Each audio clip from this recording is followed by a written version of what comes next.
mon cher collègue. La parole est à Monsieur Popelin.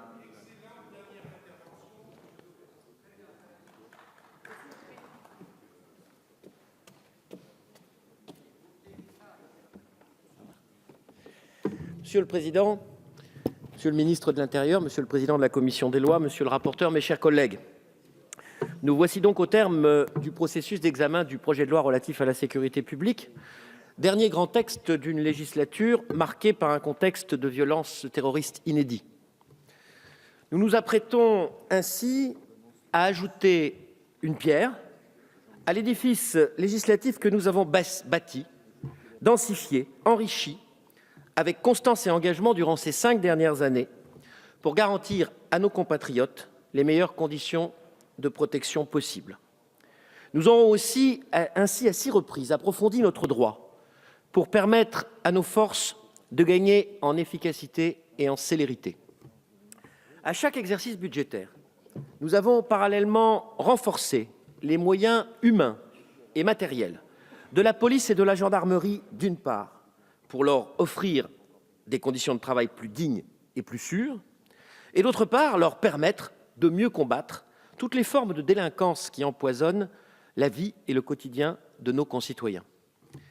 En conscience et avec le regard de celui qui a participé de manière directe à l'ensemble de ce travail, j'en assume l'ampleur qui était nécessaire et je revendique la préoccupation permanente de respect de l'état de droit qui nous a toujours guidés.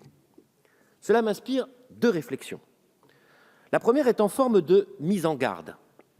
Aussi riche et complet soient les dispositifs que nous avons adoptés, aussi conséquents et inédits que soient les moyens que nous avons déployés, gardons à l'esprit que le droit fondamental à la sécurité, comme la restauration de l'autorité de l'État, devront continuer d'être demain l'objet d'une attention renforcée.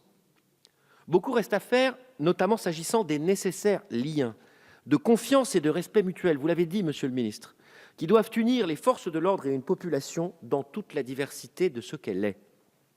Rien ne serait donc pire demain que de démembrer ce que nous avons construit et consolidé ensemble, avec le souci de la cohésion et d'un consensus qui reste à conforter. L'esprit de cohésion et de consensus, tel est précisément le second élément sur lequel je souhaite insister. Sur ces questions sensibles au-delà de nos différences, nos débats ont toujours été commandés par la volonté d'avancer. Cet esprit tranche heureusement avec les effets de tribune que chacun devrait songer à bannir une bonne fois pour toutes. Issu de l'accord que nous avons trouvé avec les sénateurs lors de la commission mixte paritaire qui s'est tenue lundi dernier, ce texte s'inscrit dans cette continuité. La philosophie initiale proposée par le gouvernement demeure.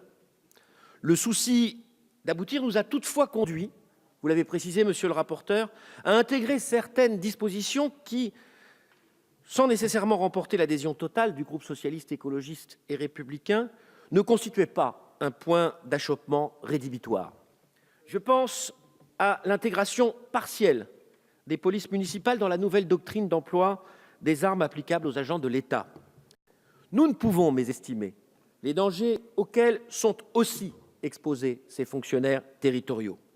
L'accord trouvé prévoit d'autoriser le bénéfice de ce cadre rénové pour les seuls cas mentionnés à l'alinéa 1 de l'article L. 435-1 du Code de sécurité intérieure créé par ce présent texte, c'est-à-dire, je cite, « lorsque les atteintes à la vie ou à l'intégrité physique sont portées contre eux ou contre autrui, ou lorsque des personnes armées menacent leur vie ou leur intégrité physique ou celle des tiers. » Cet ajout ne produit donc en droit aucun élément nouveau, sinon dans son rattachement juridique. Admettons néanmoins la valeur symbolique. Nous avons par ailleurs unanimement fait le choix de ne pas retenir l'amendement du gouvernement transcrivant une ordonnance sur le blanchiment d'argent prise en application des dispositions de la loi du 3 juin 2016. La méthode retenue pour proposer une transcription de cette ampleur, convenez-en, était excessivement cavalière.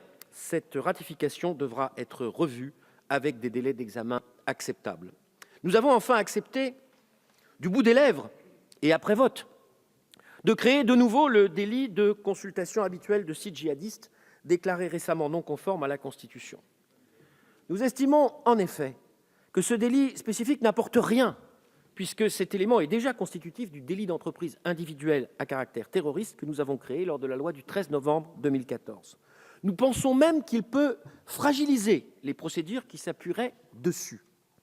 Nous n'avons pas été convaincus par l'utilité et la fiabilité de la nouvelle rédaction introduite. Il n'y avait néanmoins là pas matière à échec de nos travaux sur ce seul point, sur lequel nul doute que le juge constitutionnel sera de nouveau appelé à se prononcer. En dépit de ces quelques réserves, qui ne chamboulent en rien l'équilibre et les progrès qu'apporte ce texte attendu et utile, le groupe socialiste, écologiste et républicain apporte son soutien à l'écriture finale soumise à notre vote d'aujourd'hui.